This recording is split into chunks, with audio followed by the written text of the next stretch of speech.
대표님 IPO 계획도 있으신 것 같은데 네. 예, IPO 계획도 궁금합니다.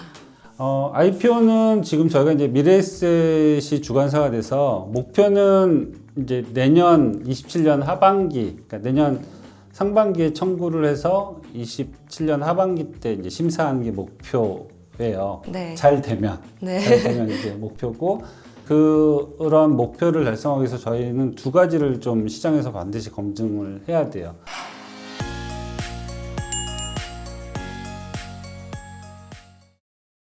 사무용품부터 외주 용역까지 기업의 간접 구매는 비용 규모에 비해 체계적인 관리가 어려운 영역입니다.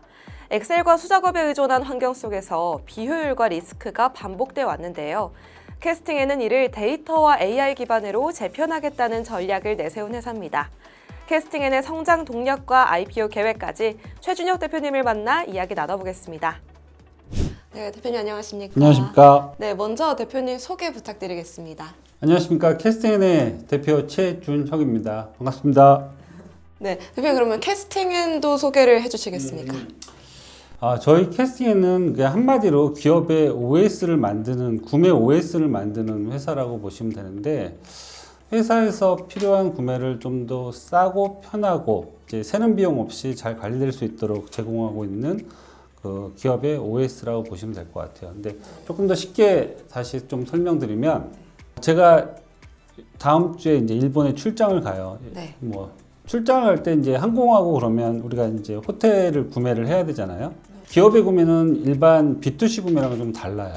어떤 얘기냐면 B2C 구매면 제가 개인적으로 간다면 예를 들어서 뭐 트립닷컴 가갖고 제가 이제 제 개인 카드로 써서 이제 하면 되지만 기업의 구매는 제가 이제 트립닷컴 가서 법인카드로 이렇게 결제하고 나서 이제 회사한테 청구를 하잖아요. 그러니까 이런 부분들이 아니라 구매를 할 때부터 규정이라는 게 있어요. 회사는 예를 들어서 뭐 대표는 호텔을 15만 원까지 방을 잡을 수 있고 사원은 뭐 10만 원까지 잡을 수 있고 뭐 이런 각각의 이용 조건들이 있을 거예요. 그 이용 조건들이 반영된 이제 시스템이 구매 OS라고 보시면 될 것 같아요. 그럼 효율적으로 기업이 간접 구매를 할 수 있도록 시스템을 구축을 하셨는데 좀 대표 사례로 설명해 주신다면 어떤 게 있을까요?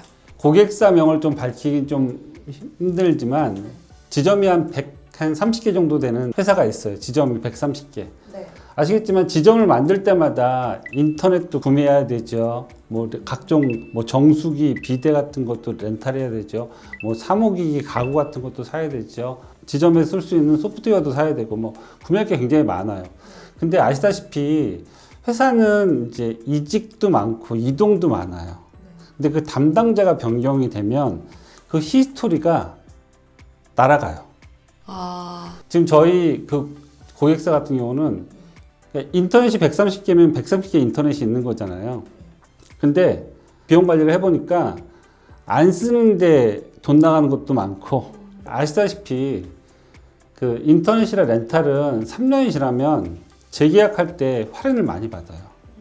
그렇죠? 그럼 재계약 시점에 다시 협의해서 할인을 받아야 되잖아요. 네. 근데 이직과 이동이 많으니까 몰라. 안 해. 그리고 이제 회사 돈이니까 악착같이 안 해. 그렇잖아요. 그래서 사실 새는 돈이 되게 많아요. 그리고 또 두 번째 케이스. 쿠팡이나 네이버에서 이렇게 법인카드로 구매 많이 하시잖아요. 네. 회사도 많이 하시잖아요. 네, 그렇죠? 네. 근데 여기에 이제 문제가 있어. 어떤 문제냐면은 회사는 쿠팡에서 27만 원 샀다는 건 아는데 뭘 샀는지 몰라요. 그리고 어디로 배송되는지 몰라요. 그리고 이거를 누가 물건을 받았는지도 몰라요. 그냥 쿠팡에서 27만 원 결제만 있을 뿐이에요. 그런 부분도 있고, 그 다음에 법인카드 구매에서 하나의 또 이슈는 뭐냐면, 그러니까 우리 법인들은 부가세가 포함된 가격으로 사는 게 아니라 부가세가 없는 가격으로 사는 거잖아요. 이게 쿠팡에서 10,000원이면 저희는 9,100원에 사는 거예요. 그럼 이제 부가세 환급을 받아야 되는데, 사실 부가세 환급을 잘 못 받아요. 사실 도리어 더 비싸게 주고 사는 거예요. 그러니까 100억 정도 그 URL 구매를 하는데 거기서 10% 부가세 환급을 못 받으면 10억을 더 내고 사는 거잖아요. 이런 것들이 새는 돈이에요. 관리 안 되는 돈. 네. 그리고 세 번째가 이제 저희 뭐 S 쪽 그룹인데 계열사가 되게 많아요. 네. 계열사가 한 20개 정도 되는 것 같아요. 그 계열사마다 각각 다 각자 구매하는 거예요. 이거를 통합으로 구매를 하면 네. 물량이 더 모이니까 더 싸게 살 수가 있잖아요. 근데 시스템이 없다 보니까 각자 부서에서 각자 이제 쓰다 보니까 사실은 할인을 못 받고 있었던 거예요. 조금 더 물량을 모았으면 아까 10,000원짜리를 9,000원에 살 수 있었는데 10,000원 그대로 사고 있었던 거죠. 이런 것들도 저희는 이제 관리되지 못해서 새는 비용이라고 보고 있는 거예요. 그래서 이러한 새는 비용들을 관리해주고 가시성 있게 관리해주고 그 다음에 구매에 대한 규정들을 만들어줘서 그 규정 위에서 회사 돈이 이제 지급되도록. 그러니까 네. 회사에서 쓸 돈은 이제 써야 될 돈은 제대로 쓰고 아껴야 될 건 아낄 수 있게끔 좀 제공하고 있는 서비스라고 보시면 될 것 같습니다. 네. 대표님 그리고 올해 하반기쯤 나온다고 들었긴 했는데 차세대 통합 구매 플랫폼 이게 또 AI가 접목이 된다면서요. 네. 이것도 좀 설명을 해주세요. 지금 사실은 뭐 AI가 되게 많이 발전됐잖아요. 네. 고객사의 이제 대표님들이나 임원분들을 만나면 그런 얘기들을 많이 하세요. 이 화이트 칼라 업무도 AI가 대체할 수 있다. 그걸 어떻게 대체를 해야 되냐. 뭐 이런 얘기들을 많이 하세요. 근데 그 대체하는 업무 중에서 직무 중에서 대표적으로 대체할 수 있는 게 재무 쪽하고 그 다음에 구매 쪽하고 그 다음에 개발 쪽인 것 같아요. 뭐 다 대체하지 못하지만 이 세 개의 특징은 뭐냐면 규칙성이 있어요. 그리고 반복 업무가 많아.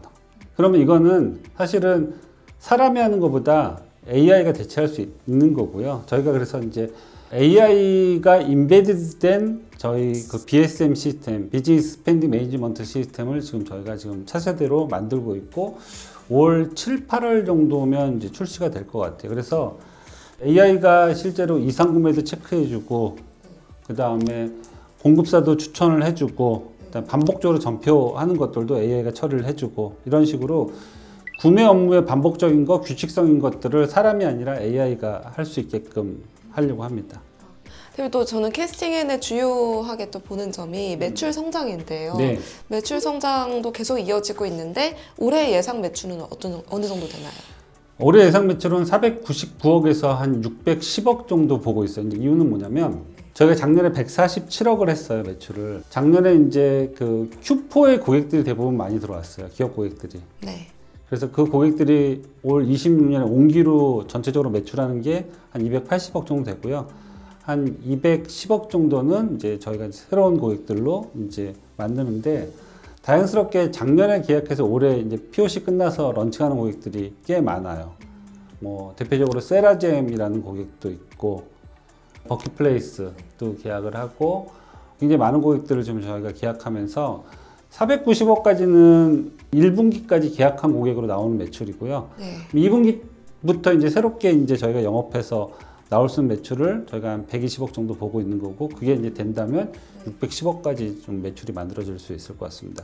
그래서 이제 이러한 숫자들은 지금 보니까 요즘 이제 기업에서 조금 중견이나 대기업에서 저희를 좀 많이 찾는 것 같아요. 네. 이제 예전보다 확실히 조금 더 경기가 나빠서 그런지 비용 절감에 대한 니즈가 훨씬 더 많고 비용 절감에 대한 니즈도 있는데 비용을 좀 관리하고 싶은 니즈가 훨씬 더 크신 것 같아요. 그래서 이제 그렇게 관리하다 보면 관리하기 위해서는 뭔가 조직이 크니까 시스템이 필요하잖아요. 그래서 그런 시스템이 어디 있나 찾다가 저희 쪽에 연락을 좀 많이 주시는 것 같아요. 네, 알겠습니다. 네. 대표님 IPO 계획도 있으신 것 같은데 네. 예, IPO 계획도 궁금합니다. IPO는 지금 저희가 이제 미래에셋이 주관사가 돼서 목표는 이제 내년 27년 하반기, 그러니까 내년 상반기에 청구를 해서 27년 하반기 때 이제 심사하는 게 목표예요. 네. 잘 되면. 네. 잘 되면 이제 목표고 그런 목표를 달성하기 위해서 저희는 두 가지를 좀 시장에서 반드시 검증을 해야 돼요.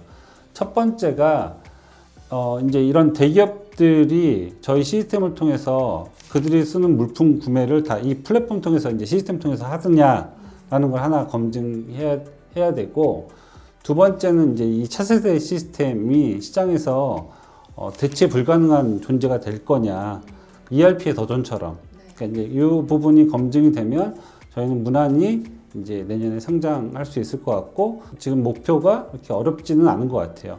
대표님 혹시 글로벌 진출 계획도 있을까요? 글로벌 진출 계획 분명히 있고요. 우선은 이제 일본 시장을 좀 먼저 좀 보고 있어요. 그래서 일본의 투자사도 저희 쪽에 이제 투자를 해주셨어요. 대표적인 데가 이제 일본의 팍샤라는 투자사가 저희 이제 BSM 시스템의 글로벌 진출 쪽을 좀 보시고 이제 투자를 해주셨었습니다. 네, 대표님 마지막으로 캐스팅엔이 궁극적으로 나아가고 싶은 비전이 있다면 무엇입니까? 한마디로 기업의 구매가 모두 이 캐스팅 OS를 통해서 이루어지도록 하는 게 목표예요. 네. 그러니까 B2C 구매가 쿠팡을 통해서 이제 거의 대부분 이루어지듯이 B2B 구매가 저희가 만든 업무마켓 9이라는 OS 위에서 모든 구매가 이루어지고 그 데이터가 모두 쌓이고 이런 것들을 지금 저희가 목표로 하고 있습니다.